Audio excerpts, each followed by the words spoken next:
আমি তো দেখি না শেখ হাসিনা আপনার কোনো অনুশোচনা করেছেন বা করবেন। তো সেটা না করে তিনি কিভাবে দেশে আসবেন? হ্যাঁ, সেটা যদি করেন তাহলে তার পক্ষে কিছু লোক দাঁড়িয়ে বলবে হ্যাঁ তাকে কিছুটা সময় দেওয়া উচিত, চট করে তাকে লটকিয়ে দিও না, ফাঁসিতে ঝুলিয়ে দিও না, হয়তো বলতে পারে। তারপরে যেটা আইনের যেটা যে 30 দিনের মধ্যে আপনার এটা অ্যাপিল করার উচ্চতর আদালতে, কারণ এখানে তো ফাঁসির রায় কার্যকর হবে না, উচ্চতর আদালতে যাবে, হাইকোর্টে যাবে, সুপ্রিম কোর্টে যাবে, অ্যাপিলেট ডিভিশনে যাবে, বিভিন্ন পর্যায়গুলো আছে। তো সেই পর্যায়গুলো একদিক থেকে বিলম্ব হওয়ায় শেষ হয়ে গেছে, আবার অন্য দিক থেকে এটা নিয়েও একটা আইনি লড়াই হতে পারে যে এই বিশেষ পরিস্থিতিতে আমার পক্ষে আবেদন করা সম্ভব ছিল না বলেই আমি আবেদন করতে পারি নাই, আমাকে সুযোগ দেওয়া হোক, আমাকে আর একটু বিচারের কষ্টি পাথরে যাচাই বাছাই করে দেখা হোক। তো যাই হোক, সব মিলিয়ে আমি মনে করি শেখ হাসিনার পক্ষে ফিরে আসাটা সত্যি কঠিন হবে। আবার সে ফিরে আসলে উনি যেই প্রকৃতির মানুষ, তিনি কিন্তু যদি মুক্ত থাকেন, জেলে থাকলে ভিন্ন কথা, মুক্ত থাকেন তাহলে কিন্তু যথেষ্ট ধরনের law and order problem create করতে পারেন। সেটার ব্যাপারেও সরকারকে সাবধান থাকতে হবে।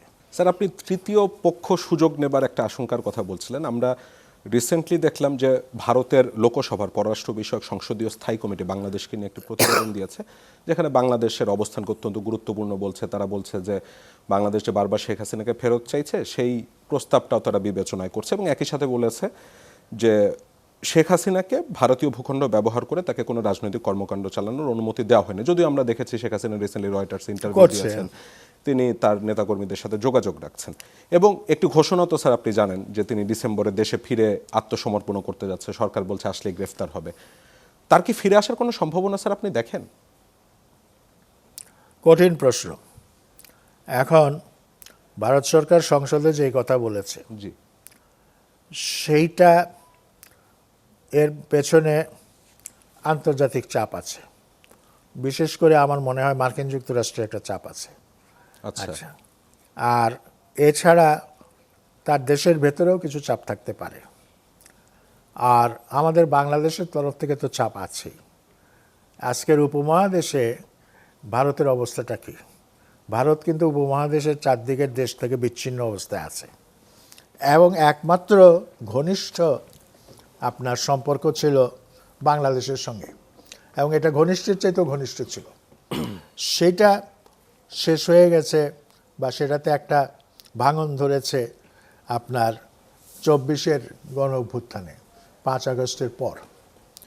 তো এই অবস্থাতে ভারত তো যে কোনোভাবে যে কোনো কৌশলে চাইবে ভারত বাংলাদেশকে আবার তার পক্ষপুটাশ্রয়ে নিয়ে আসার জন্য, এবং এইটার জন্য সুকথন দরকার, সেই কথা তারা বলবে। এইটার জন্য মধুর আলাপের দরকার, সেই আলাপ তারা করবে। আবার এটার জন্য যে তলে তলে নানান ধরনের মানে কি বলে কনস্পিরেসি করা, ষড়যন্ত্র করা, সেটা তারা করবে। এবং ভারতের যারা শাসক আজকে, যে বিজেপি, এরা তো হচ্ছে শিবাজির অনুসারী। এখন শিবাজির ইতিহাসটা কি? শিবাজির ইতিহাসটা হচ্ছে বিশ্বাসঘাতকতার ইতিহাস। যেমন মোগল সেনাপতি আফজল খানকে শিবাজি হত্যা করেছিল, এবং শিবাজি সেই জন্য হিন্দু জাতির বীর। কিন্তু দুজন সেনাপতি যখন একে অপরের সঙ্গে সাক্ষাৎ করে, সাক্ষাতের কতগুলো আপনার নিয়ম থাকে, নীতি থাকে, সেই নীতি ভঙ্গ করলে সে আর সেনাপতি থাকে না। এবং দুইজন সেনাপতি পরস্পর সাক্ষাৎ করলে একে অপরের উপর দৈহিক আক্রমণ চালানোর কোনো সুযোগ বা এটা হতে পারে না।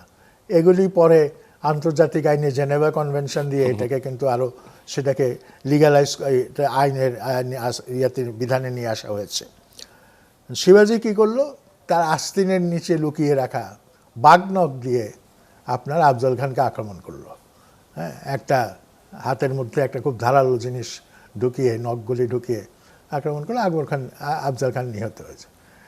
তো এখন ভারতের আস্তিনের নিচে কোন বাঘনখ আছে, যেই বাঘনখ দিয়ে আমাদের বাংলাদেশকে ঘায়েল করতে তারা চেষ্টা করবে না? এইটা তো চিন্তা করতে, একটু ভাবতে একটু কষ্ট হয়। তো আমি এই কথা বলার জন্য দুঃখিত যে একটা প্রতিবেশী রাষ্ট্র আমাকে বাগনদ দিয়ে হত্যা করবে বা ঘায়েল করবে, এটা ভাবতেও খারাপ লাগে, কিন্তু ঘটনা তো তাই ঘটেছে। এবং আমাদের দেশের হত্যাকাণ্ডগুলোর মধ্যে তাদের ইনভলভমেন্ট সম্পর্কে কিন্তু নানা কথা আছে, এবং সেগুলিকে উড়িয়ে দেওয়া যায় না। আমি তো এই প্রসঙ্গতে ছিলাম যে শেখ হাসিনা ফেরার কোনো সম্ভাবনা দেখেন নাকি?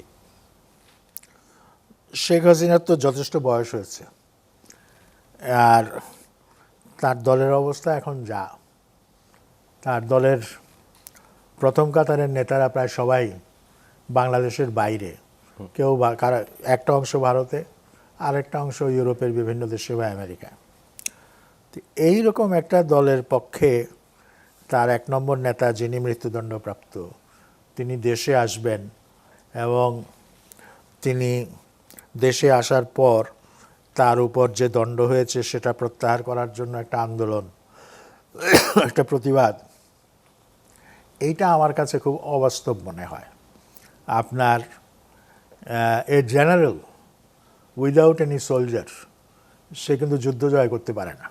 কিন্তু স্যার দেশে তো আওয়ামী লীগের অনেক নেতাকর্মী আছে। বলছে আপনার এ নিয়ে একটা ঐতিহাসিক গল্প আছে। গল্পটা হচ্ছে নেপোলিয়ান ইউরোপের আল্পস পর্বতের চূড়া দিয়ে মার্চ করে যাচ্ছিলেন। তখন নেপোলিয়ান অনেক গর্ব করে বলছিলেন, look, I am higher than Alps, আমি আল্পস পর্বতের চাইতে উঁচু। কিন্তু এই কথা তিনি যে বলতে পেরেছিলেন এই কারণে যে তার পেছনে একটা অত্যন্ত সুসংগঠিত সাহসী যোদ্ধার দল ছিল, সৈনিকরা ছিল। তা না থাকলে তার পক্ষে দিগ্বিজয় করা সম্ভব ছিল না। ঠিক একইভাবে শেখ হাসিনার পেছনেও সেই রকম সৈনিক থাকা দরকার, সুসংগঠিত সৈনিক থাকা দরকার। আপনি যেটা বললেন যে আওয়ামী লীগ বড় দল, নিঃসন্দেহে বড় দল, কিন্তু এই বড় দলটা এখন একটু ছত্রখান অবস্থায় আছে। এবং আজকে না কালকে ফেসবুকে দেখলাম এরা কেউ ঘরে থাকতে পারছে না। কেন পারছে না, কী জন্য পারছে না জানি না। সরকার কি এদের নামে মামলা দিয়েছে কিনা, বিরোধী দলে অন্য লোকেরা, তাদের বিরোধীরা তাদের উপর হামলা আক্রমণ চালাচ্ছে কিনা সেটাও জানি না। কিন্তু বাস্তবতা হচ্ছে তারা এখন খুব ডিফেন্সিভ পজিশনে আছে, কিন্তু কিছু লোক কিন্তু অফেন্সিভ পজিশনে চলে গেছে। এরা হচ্ছে আওয়ামী লীগের সাংস্কৃতিক ফ্রন্ট, যারা নাটক করত, গান করত, সঙ্গীত করত এরা, বা পত্রিকার সাংবাদিকেরা। তো এদের সাহসের নিঃসন্দেহে প্রশংসা করতে হয়। সেই দিক থেকে তারা টুকটাক করে ফেসবুকে পোস্ট দিয়ে বা বিভিন্ন ধরনের ছোটোখাটো লেখা দিয়ে তারা আস্তে আস্তে আওয়ামী লীগের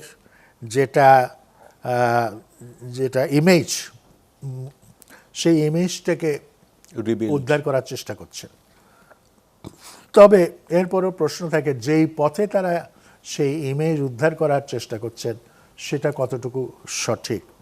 যেমন তারা বলছে মার্কিন যুক্তরাষ্ট্র একটা যেটাকে বলে খুব সূক্ষ্ম ষড়যন্ত্রের মধ্য দিয়ে শেখ হাসিনার সরকারের পতন ঘটিয়েছে। হ্যাঁ, মিটিকুলাস ডিজাইন। পরে তো স্যার আবার এই অবস্থান থেকে তারা সরে গেছে, কিন্তু ক্ষতি যেটা হবার তো সেটা হয়ে গেছে। আচ্ছা, তো এখন এই ধরনের কথাবার্তা আরেকটা প্রচার করেছিল যে ছাত্রদেরকে নেশা খাইয়ে মৃত্যুর জন্য পাগল করে তোলা হয়েছিল, এই ধরনের কথাও তারা প্রচার করেছে। এগুলি একটু উদ্ভট প্রচার। তারা যদি একটু রাজনৈতিকভাবে জিনিসটাকে দেখতো তাইলে তাদের জন্য সেটা অনেক বেশি মঙ্গলজনক হতো, এবং তারা যদি তাদের ভুলভ্রান্তিগুলো স্বীকার করত এবং যা ঘটেছে তার জন্য অনুশোচনা করত, তাইলে কিন্তু তারা খুব সহজে, অনেক বেশি সহজে মানুষের কাছে এসে পৌঁছাতে পারত। তো এই অবস্থার আলোকে আমি তো দেখি না শেখ হাসিনা আপনার কোনো অনুশোচনা করেছেন বা করবেন। তো সেটা না করে তিনি কিভাবে দেশে আসবেন?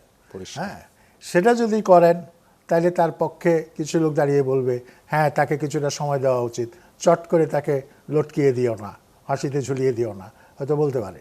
তারপরে যেটা আইনের যেটা যে 30 দিনের মধ্যে আপনার একটা অ্যাপিল করার উচ্চতর আদালতে, কারণ এখানে তো ফাঁসির রায় কার্যকর হবে না, উচ্চতর আদালতে যাবে, হাইকোর্টে যাবে, সুপ্রিম কোর্টে যাবে, অ্যাপিলেট ডিভিশনে যাবে, বিভিন্ন পর্যায়গুলো আছে।